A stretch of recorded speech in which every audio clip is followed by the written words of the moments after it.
계시록 10장은 7년 환란 후 3년 반을 향해 가는 재앙이 최고조에 이르는 때입니다. 이 시작을 알리는 신호가 바로 7째 천사가 부는 나팔 소리입니다. 후 3년 반이 되면 적그리스도가 정체를 드러냅니다. 7년 환란이 점점 깊어지면서 이스라엘도 그 환란의 중심에서 큰 재앙과 혼란을 겪게 됩니다. 이런 혼란의 와중에 바로 두 증인이 등장합니다. 지난 시간에 전해드린 6째 천사의 나팔 소리까지는 7년 환란 중에 전 3년 반의 환란에 해당됩니다. 후 3년 반의 시작을 알리는 신호는 바로 7째 천사가 부는 나팔 소리입니다.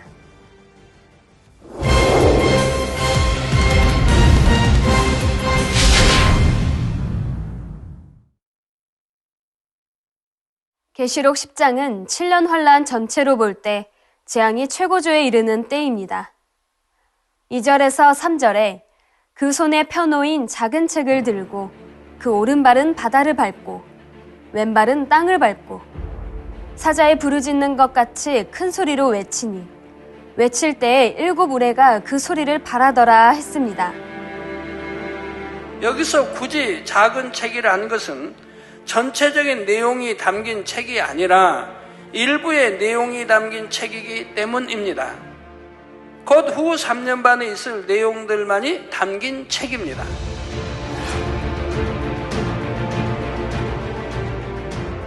오른발은 바다를, 왼발은 땅을 밟고 있다는 것은 하나님께서 천사에게 주신 권세 안에 모든 것이 다 포함되어 있다는 뜻이지요. 모든 공간의 주인이시며 주관자 되시는 하나님의 주관 아래 있다는 뜻입니다. 즉 어떤 것도 이 심판을 피해갈 수 없고 모든 것이 하나님의 권한 안에서 역사되어 간다는 말이지요. 이 천사는 사자에 부르짖는 것과 같은 큰 위엄과 권세로서 심판의 재앙을 선포합니다. 또한 특별히 사자의 부르짖음에 비유한 것은 네 생물 중에 사자에게는 재앙을 부리는 권세가 있기 때문이지요. 다음으로 천사가 외칠 때 7 우레가 소리를 바란다는 말은 어떤 의미일까요? 우레는 사람들에게 공포와 두려움을 줍니다. 이는 이제부터 있을 재앙으로 인해 사람들이 공포와 두려움에 떨게 될 것을 의미하지요. 이 우레 소리와 함께 작은 책에 기록된 내용들이 시작됨을 알리는 것입니다.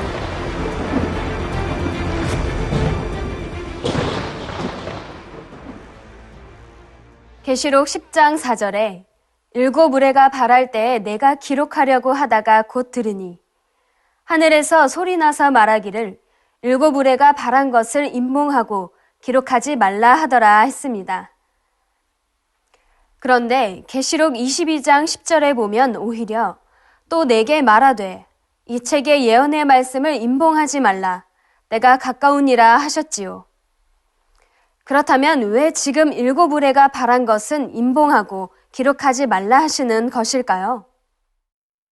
하나님의 뜻은 당연히 요한계시록 말씀이 밝히 풀어져 선포되는 것입니다. 그래서 계시록 22장 19절에는 만일 누구든지 이 책의 예언의 말씀에서 제하여 버리면 하나님이 이 책에 기록된 생명나무와 및 거룩한 성에 참여함을 제하여 버리시리라 이렇게까지 말씀하고 계십니다. 그런데 요한계시록은 세상 끝날에 있을 일을 기록해 놓은 책입니다. 따라서 그 내용이 풀어지는 시점이 매우 중요하지요. 주님의 재림이 가까워졌을 때 풀어져야 그 내용을 정확히 풀 수도 있고 가장 큰 효과를 낼 수도 있습니다.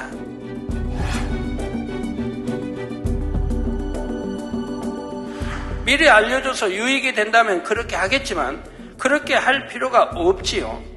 어차피 때가 되면 그 실체들이 드러나고 모든 것을 알게 되기 때문입니다. 계시록 10장 7절에 7째 천사가 소리내는 날 그 나팔을 불게 될 때에 하나님의 비밀이 그 그종 선지자들에게 전하신 복음과 같이 이루리라 했습니다.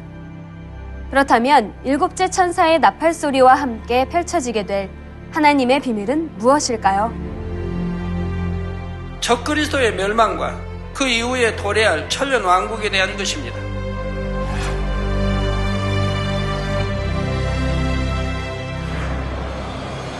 후 3년 반이 되면 적그리스도는 본격적으로 활동하게 되지요. 전 세계에 대한 절대적인 지배권을 가지고 이 세상을 주관해 갑니다. 이 육의 세상의 힘을 규합하여 하나님을 대적하는 세력이 되는 것입니다. 그런데 계속될 것만 같았던 적그리스도의 세력도 결국 종말을 맞지요. 때가 되어 이러한 불씨들이 표면화되면서 적그리스도의 세력은 무너지고 맙니다. 그리고 천년왕국이 도래하지요. 하지만 이 내용들이 사실은 때가 되기까지 감추어 있어야 했던 비밀이지요. 그런데 이처럼 그 비밀의 내용을 풀어주었으니 더 이상 비밀이 아닐까요? 그렇지 않습니다. 예수님을 통한 십자가 구원의 섭리의 비밀이 이미 2000여 년 전에 풀어졌음에도 여전히 그 비밀을 깨닫지 못하는 사람들이 많지요. 적그리스도에 대한 비밀 역시 마찬가지입니다. 아무리 적그리스도에 대해 풀어주어도 정작 그들 자신은 깨닫지를 못하지요.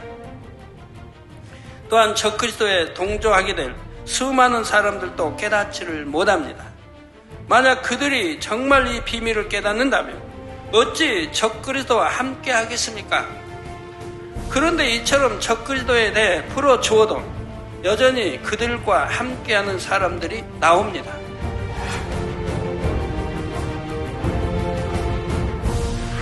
아무리 예수 그리스도에 대해 전해도 전혀 듣지 않는 사람들처럼 말입니다. 그래서 결국은 7년 환란 때가 되면 하나님을 대적하는 적그리스도의 세력에 동조하는 많은 사람들이 나오는 것이지요. 그러므로 여러분은 계시록 강의를 들을 영적인 귀가 열려 있음에 감사해야 됩니다.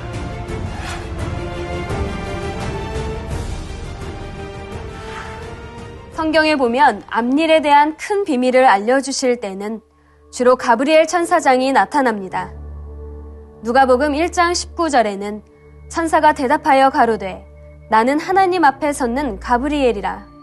이 좋은 소식을 전하여 내게 말하라고 보내심을 입었노라 했지요. 이처럼 하나님의 명을 직접 받아 수행하는 천사장 가브리엘이 다니엘에게 나타나 장차 있을 크고 비밀한 일을 알려줍니다. 그 중에는 세상 마지막에 있을 7년 환란에 대한 내용까지 있었습니다. 다니엘 선지자가 영계의 공의의 법칙을 깨달아 하나님 앞에 기도할 때 하나님께서는 그의 기도를 들으셨습니다. 그리고 앞일에 대한 큰 비밀까지도 알려주셨지요.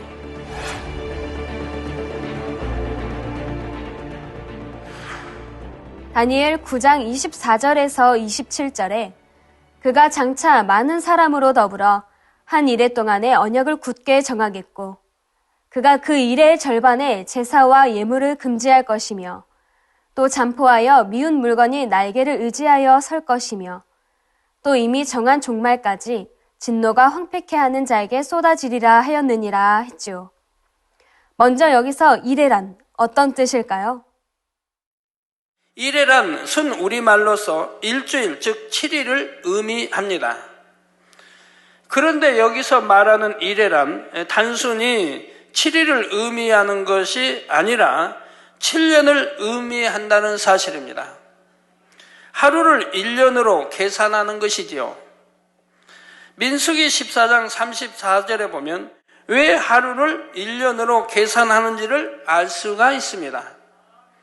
너희가 그 땅을 탐지한 날수 40일의 하루를 1년으로 한사라요. 그 40년간 너희가 너희의 죄악을 질지니 너희가 나의 실어버림을 알리라 하셨지요. 바로 다니엘서에 기록된 이래 역시 이때의 하루는 1년을 의미하는 것입니다. 따라서 한 일에는 7년이 되고 이는 7년 환란의 기간을 의미하지요.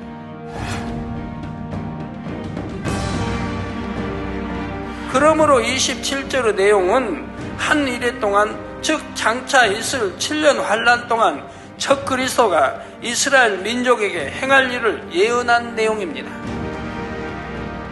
7년 환란 중에 후 3년 반이 되면 적그리스도가 정체를 드러냅니다. 처음에는 적그리스도의 세력이 이스라엘을 돕는 것처럼 가장하여 접근합니다. 또한 미국과 손을 잡고 있던 이스라엘의 마음까지도 오히려 빼앗아가지요.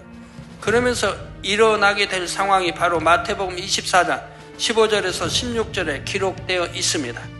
그러므로 너희가 선지자 다니엘의 말한 바 멸망의 가증한 것이 거룩한 곳에 선 것을 보거든 읽는 자는 깨달을진저 그때 유대에 있는 자들은 산으로 도망할지어다 하신 것입니다. 이스라엘을 회유하려는 유럽연합은 그럴듯한 제안을 하게 됩니다. 이스라엘의 가장 큰 염원인 성전 건축을 돕겠다는 것이지요. 이에 속아 넘어간 이스라엘은 유럽연합과 손을 잡는 것입니다. 그런데 막상 성전이 건축되고 보니 그 성전 안에 가증한 우상이 선 것을 보게 되죠. 그제서야 이스라엘은 자신들이 속은 것을 깨닫게 됩니다. 이때야 비로소 이스라엘은 하나님 앞에 회개하게 되죠. 성전을 지어준다 하고 성전 안에 가증한 물건을 세워놓은 적그리스도의 세력은 이제 본격적으로 이스라엘을 핍박합니다. 그가 그 이래의 절반에 제사와 예물을 금지할 것이며 또 잠포하여 미운 물건이 날개를 의지하여 설 것이라는 말씀이 바로 이러한 상황을 설명하는 것입니다. 그리고 또 이미 정한 종말까지 진노가 황폐케 하는 자에게 쏟아지리라 하였느니라 한 대로 적그리스도의 이스라엘에 대한 핍박은 7년 환란이 끝날 때까지 계속됩니다.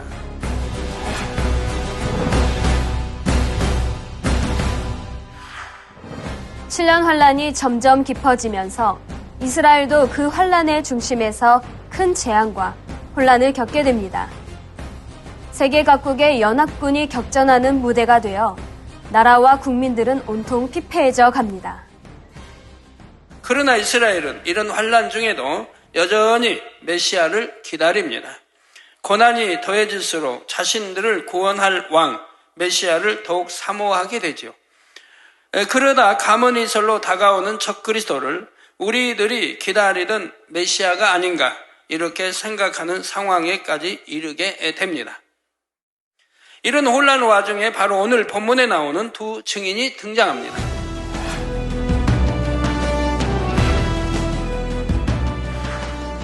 계시록 11장에는 7년 환란 중에 이스라엘을 향해 마지막 구원의 메시지를 선포하는 두 증인이 나옵니다. 과연 이 두 증인이 어떤 사람들인지 또 7년 환란 때 어떻게 사명을 감당할 것인지 지금부터 그 비밀을 풀어드리겠습니다. 이들은 마지막으로 이스라엘을 향해 구원의 메시지를 전할 사명을 맡았지요. 상상 못할 크고 놀라운 권능을 행하면서 구세주 예수 그리스도를 선포합니다. 계시록 11장 1절에서 2절에는 이 두 증인이 사역할 당시의 배경이 나옵니다. 또 내게 지팡이 같은 갈대를 주며 말하기를 일어나서 하나님의 성전과 제단과 그 안에서 경배하는 자들을 청량하되 성전 밖 마당은 청량하지 말고 그냥 두라. 이것을 이방인에게 주었은즉 저희가 거룩한 성을 42달 동안 짓밟으리라. 지팡이 같은 갈대란 믿음을 청량하는 도구입니다.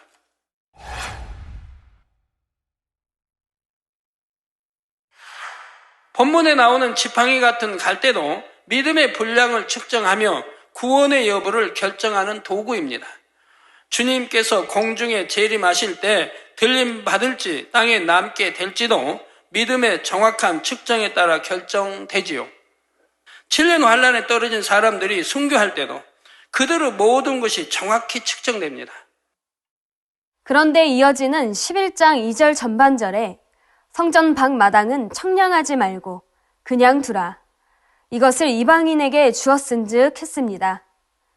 성전 밖 마당은 이방인에게 주셨다 하신 것은 어떤 의미일까요? 성전 방마당을 이방인에게 주셨다는 것은 하나님께서 때가 차기까지 적그리스도에게 전 세계를 주관해갈 권세를 주셨다는 뜻입니다. 하나님께서 이렇게 그들을 내버려 두시는 것은 인간 경작의 섭리가 있기 때문입니다. 그나마 7년 환란 중에라도 적그리스도의 권세 아래서 끝까지 믿음을 지켜 구원에 이를 영혼들을 가려내시려는 것이지요. 11장 2절 후반절에는 저희가 거룩한 성을 42달 동안 짓밟으리라 했습니다. 거룩한 성이란 하나님의 선민 이스라엘을 의미합니다.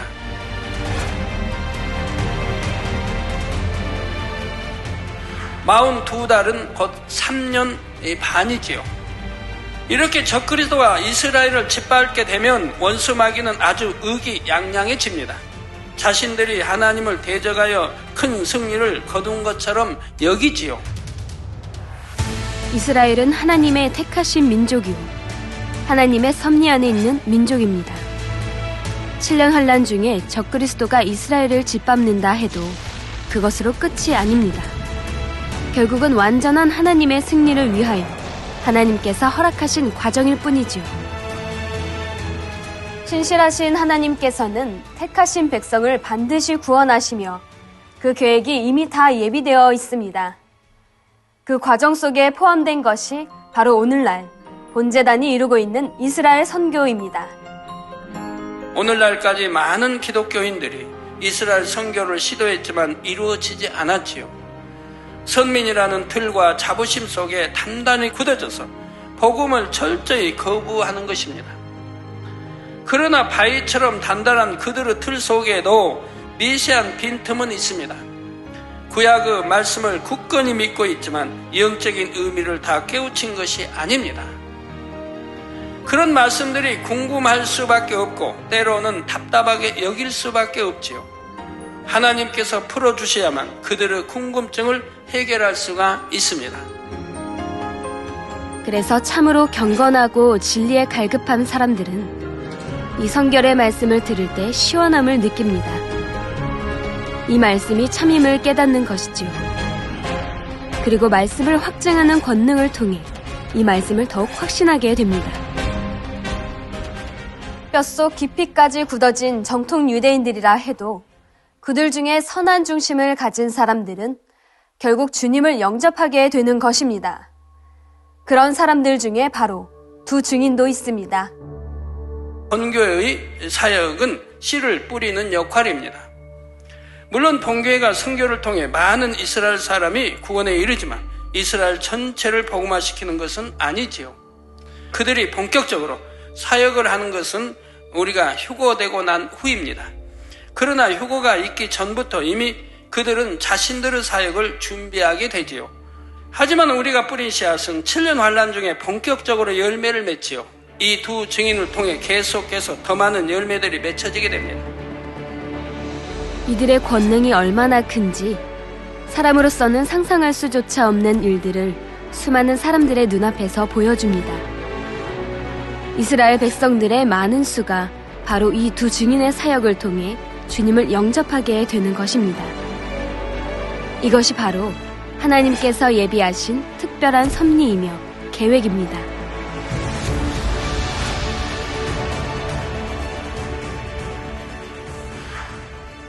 계시록 11장 2절 후반절에 거룩한 성이 3년 반 동안 적그리스도의 권세 아래 짓밟힌다 했습니다. 하지만 이것은 바로 이스라엘의 구원을 위해 반드시 필요한 공의입니다. 이러한 때가 이르기까지 하나님께서는 적그리스도가 이스라엘을 짓밟도록 허락하시지요. 이스라엘은 하나님의 특별한 은총을 입어 심히 놀라운 방법으로 구원을 얻게 됩니다. 자, 엄청난 권능을 가진 두 증인을 통해 의심할 수 없는 증거를 보게 되죠. 그러나 이런 은혜가 거저 주어질 수는 없습니다. 더구나 이미 경작의 문이 닫힌 7년 환란 때는 성령의 역사도 거두어진 때입니다. 이런 상황에서 이스라엘에게만 특별한 구원의 은혜가 주어지면 당연히 사단이 송사하게 되지요. 이스라엘만 그처럼 특별 대우하시면 형평성에 어긋납니다 하는 것입니다. 이런 송사가 없으려면 합당한 공의의 값을 치러야 합니다.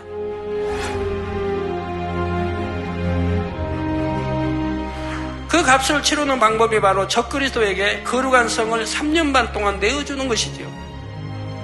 두 증인을 통한 하나님의 역사를 믿는 사람은 극심한 핍박 속에서도 승리하게 됩니다. 그냥 큰 권능을 보여주어서 믿고 구원에 이르게 하신 것이 아니라 믿음의 증거로서 핍박과 고난을 이겨낸 사람에게만 구원의 길이 열린다는 말입니다. 다음 시간에 두 증인에 대해 좀 더 구체적으로 살펴보겠습니다.